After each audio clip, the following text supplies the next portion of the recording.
This is The Rumor Report with Angela Yee on The Breakfast Club. Well, Black Panther, let's talk the numbers. So it was a long weekend. So from Friday to Sunday over the actual weekend, the movie earned $201.8 million. But for the Friday through Monday holiday, it earned $235 million, which makes it the biggest February opening weekend ever. Previously, that record was held by Deadpool, which made $132 million over Friday to Sunday and $152 million from Friday to Monday for President's Day weekend. It's also the biggest non-sequel opening weekend, unless you count The Avengers as a non-sequel, which most people do not. So congratulations to them. Here is Michael B. Jordan talking about Black Panther and the success. 218. Woo! See what happens when we support each other? Ain't nothing we can't do. You show up, you show out, you see what happens. It's crazy. It's just the beginning though. I don't want to be a prisoner of the moment, but I think this is probably the best Marvel movie ever. Definitely my favorite because I was going to ask you that too. I realized I love Marvel movies, but I don't really purposely rewatch them. Like if it's on TV, I watch, but I don't seek it out. But I've seen Black Panther twice already in the theater, and I'm going to see it tonight or tomorrow again. Now, as a Marvel fanatic, right? Did it match the comic, or did it not? I'm not, absolutely. I mean, okay. it's little things like like Killmonger is from Harlem in the comic books, and not Oakland, or like Shuri and the mom or his stepsister and stepmom, like little things, but it was pretty much right on par. Well, it's also the biggest opening weekend ever for any movie that is not directed by a white guy, and the biggest grossing movie in North America directed by a black filmmaker. So congratulations to the whole team. Drop one of Clues bombs for Ryan Coogler, man. Ryan Coogler is the one. As long as Ryan Coogler don't try to buy NBC, he's going to be all right. All right. That's my guy. Salute to Ryan Coogler. All right, man. well, let's go from Black Panther to Blac Chyna. Do we have to? Blac Chyna's sex tape has dropped, and it doesn't look like she has anything to do with it. We're not sure who the guy is. I was going to say it looked like she didn't have any energy. Look ahead. In the sex tape, but her attorney, Lisa Bloom, tweeted out revenge porn posting explicit images without the consent of everyone in those images is a crime, a civil wrong, and a form of domestic abuse. It's also a way to try to slut-shame women for being sexual. Girls have killed themselves over revenge porn. It's not a joke.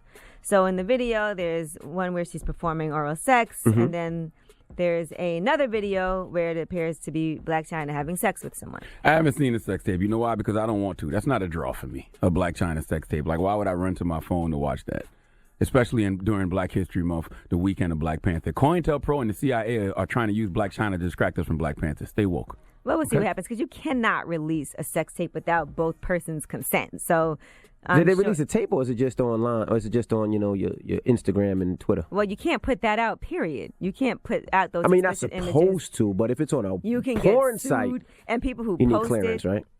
If it's anywhere, you can't just do that. You can't just put out those images or videos of anyone.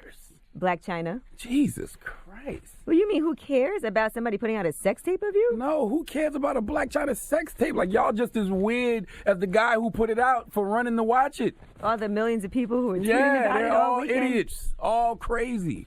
All All right. of these things going on in the world. You run to watch a Blac Chyna sex tape? She's a and mom. then complain about it not being good? She's a mom and she's hurt. She doesn't want that out there so her kids can see things like that, sir. Right, and she was out with Amber Rose yesterday, so she's trying to act #unbothered.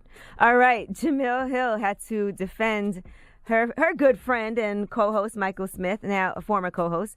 Now, Jamie Foxx was doing an interview with Michael Smith on Friday night at the All-Star Celebrity Game, and he actually took off his mic and everything and walked out of the interview. Here's what happened. And I know you prepared because I saw pictures. Did you and Katie Holmes play basketball for Valentine's Day? Like some real loving basketball game? We losing? He just took his mic He off and took walked his away. mic off. They had to take the actual wire part off and unclip him and everything, and he just walked off. You know how he was bothered? Because, I remember when he came here some years ago. Boy. He's never been back since, by the way.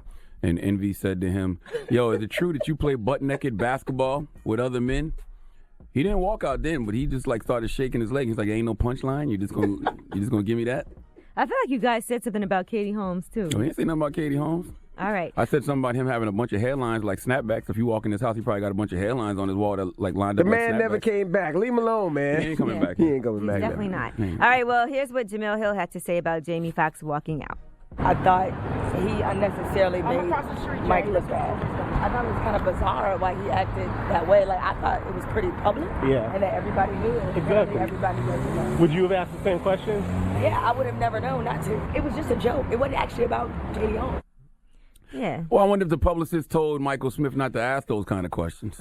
Because, you get that. could You be get the true, publicist yeah. be like, yo, don't ask him that, and we tell him kiss our ass. And I guess people felt like it was public because they've been out and about together. They were at Clive Davis's dinner. It wasn't even a They were nasty at question. the gym It together. was a little jokey joke. I Right. wasn't mad at it. Maybe he just ain't want to get basketball caught up in joke. those questions during Black History Month. Don't ask me about no white women I'm with during Black History Well, Month. he said that he can't date white women until March. Well, I always say First. you can't sleep with white women after Labor Day. But All right, Toni Braxton and Labor Day, Birdman, by the way, are officially engaged. Now, when Toni Braxton was on with Angie Martinez and was asked about their engagement, here's what she said.